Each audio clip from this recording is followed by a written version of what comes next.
Welcome to the program, friends. I'm Brian with you here on the 22nd of May, 2020. Today on the Colorcast, what was I scared of? And the lesson it teaches. So sit back, relax, fire up a colortini, and watch the pictures as they fly through the air.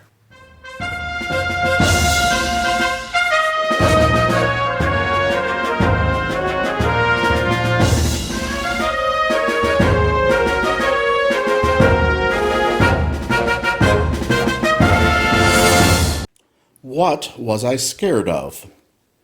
Well, I was walking in the night and I saw nothing scary, for I have never been afraid of anything not very. Then I was deep within the woods when suddenly I spied them. I saw a pair of pale green pants with nobody inside them. I wasn't scared, but yet I stopped. What could those pants be there for? What could a pair of pants at night be standing in the air for? And then they moved, those empty pants. They kind of started jumping, and then my heart, I must admit, it kind of started thumping. So I got out. I got out fast as I could go, sir. I wasn't scared, but pants like that, I did not care for. No, sir. After that, a week went by. Then one dark night in Greenwich, I had to do an errand there and fetch some Greenwich spinach. While I had fetched the spinach, I was starting back through town when those pants raced round a corner and they almost knocked me down. I lost my Greenwich spinach, but I didn't even care. I ran for home, believe me, I had really had a scare. Now bicycles were never made for pale green pants to ride 'em, especially spooky pale green pants with nobody inside them. And the next night I was fishing for doubt trout on Rover River. When those pants came rowing toward me, well, I started in to shiver. And by now I was so frightened that I'll tell you, but I hate to. I screamed and rode away and lost my hook, line, and bait too. I ran and found a brickle bush. I hid myself away. I got brickles in my britches, but I stayed there anyway. I stayed all night, the next night too. I'd be there still, no doubt. But I had to do an errand, so the next night I went out. I had to do an errand, had to pick a peck of snide. In a dark and gloomy snide field, there was almost 9 miles wide. I said, I do not fear those pants with nobody inside them. I said and said and said those words. I said them, but I lied them. Then I reached inside a snide bush, and the next thing that I knew, I felt my hand touch someone, and I'll bet that you know who.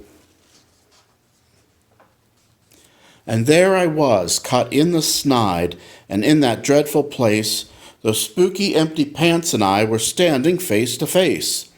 I yelled for help, I screamed, I shrieked, I howled, I yowled, I cried.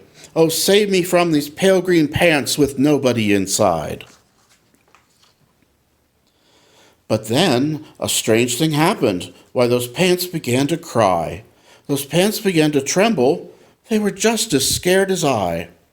I never heard such whimpering, and I began to see that I was just as strange to them as they were to me. I put my arm around their waist and sat right down beside them. I calmed them down, poor empty pants with nobody inside them. And now we meet quite often, those empty pants and I, and we never shake or tremble. We both smile and we say, hi.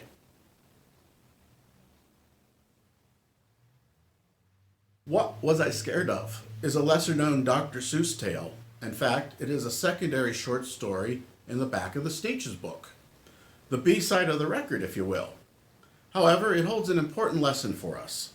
There are only two characters, an unembodied pair of green pants and an unnamed creature, that's C-R-E-A-C-H-A, which is Seuss for child. Our creature is probably feeling a little uncertain anyways that it is the dark of night when he runs into the infamous pants. He becomes frightened and runs.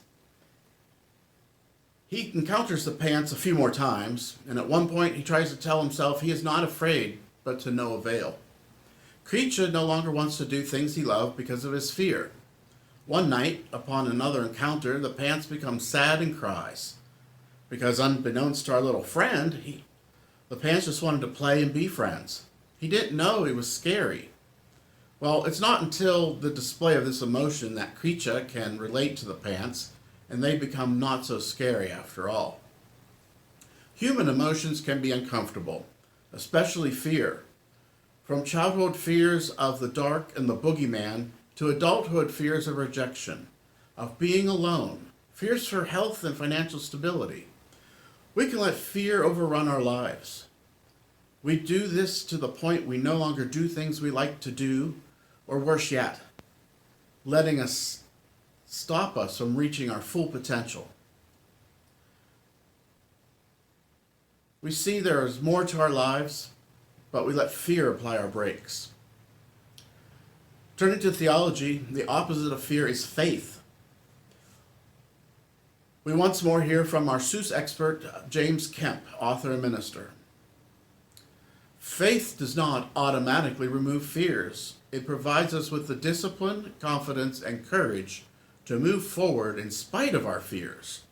Our faith reaffirms for us that God is ultimately in control of our lives. It is said there is no safer place to be than at the center of God's will.